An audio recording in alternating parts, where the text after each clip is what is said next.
Mungkin kalian belum paham atau belum sepenuhnya paham pada story gue yang sebelum ini.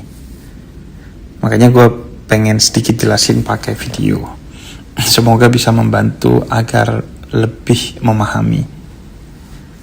Maksudnya gini, dunia itu kan penuh dengan ketidakpastian. Gak ada jaminan beberapa detik lagi tidak hujan.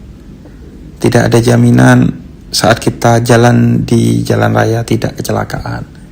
Dan yang paling mengerikan, tidak ada jaminan 1 detik lagi kita tidak mati.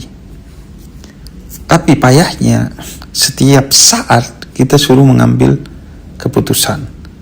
Artinya, untuk berani memastikan. Bahkan sejak bangun tidur, apakah akan langsung bangun, atau scroll TikTok, langsung mandi, atau santai dulu. Sedangkan gerak dunia itu ada polanya. Meskipun polanya mungkin tidak sedikit, tapi begitu banyak. Tapi polanya ada. Pola itu bisa kita ambil dari sejarah.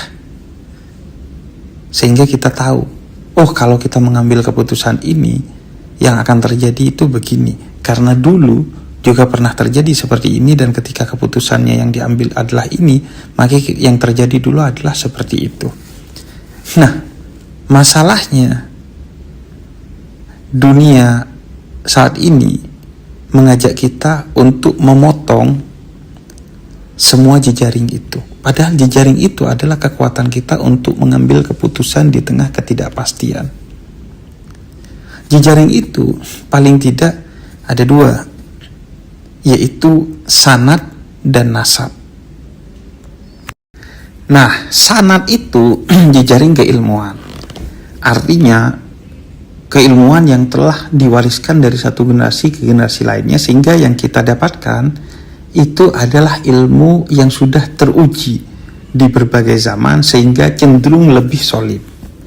Maka, tugas kita meminimalisir ketidakpastian melalui keputusan-keputusan berbasis ilmu itu, dan terus menyempurnakan ilmu ini untuk kita wariskan kepada generasi selanjutnya. Nah, sanad ini sekarang tidak dihargai. Dianggap dengan egoisme, kita pikirkan saja sendiri semuanya. Kita ambil saja seenaknya dari mana saja, kemudian kita pikirkan. Masalahnya, pikiran itu harus melahirkan keputusan di tengah ketidakpastian, sehingga tidak bisa kita hanya modal diri kita sendiri. Adapun nasab itu secara praktis, bukan soal keilmuan tapi soal pengalaman, bahwa kita belajar dari orang-orang tua kita, dari ayah, nenek, dan nenek moyang, bahwa secara praktis dulu yang mereka lakukan ini dan itu, sehingga kita menemukan kepastian dari pembelajaran atas pengalaman mereka untuk mengambil keputusan-keputusan agar errornya semakin sedikit. Tapi itu pun juga sekarang sudah mulai ditinggalkan. Penghormatan kepada orang tua, penghormatan kepada orang yang lebih tua, dan lain sebagainya. Dengan isu bahwa, wah orang tua gue begini dan begitu. Padahal tentu ada pelajaran yang sebenarnya bisa kita ambil, dan sekecil apapun itu seharusnya menjadi basis untuk kita hormat pada mereka. Maka akhirnya sekarang kita terjerembab dalam ketidakpastian.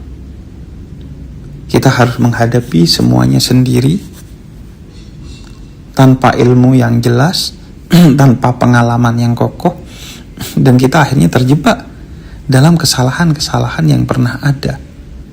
Secara politik kita terjebak, secara keagamaan kita terjebak, secara sosial budaya kita terjebak, secara parenting kita terjebak, dan dalam segala hal kita terjebak karena egoisme, menganggap kita bisa menyelesaikan semuanya sendiri.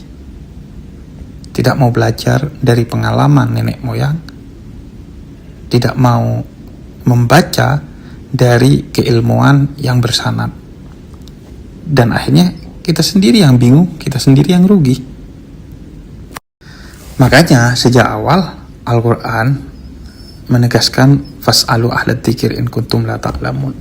Tanya ke pengalaman orang lain atau ke keilmuan orang lain tentang apa yang harus gue lakukan, bukan untuk mengekor, tapi untuk mengais pembelajaran sebagai bekal bagi kita untuk bertumbuh, tidak mengulangi sejarah kelam masa lalu, dan mengembangkan sejarah baik di masa lalu.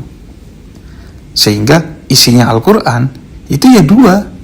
Kalau gak cerita pengalaman orang-orang terdahulu, baik itu pengalaman baik seperti para nabi ataupun pengalaman buruk seperti Fir'aun, Namrud dan lain sebagainya, atau yang kedua ilmu yang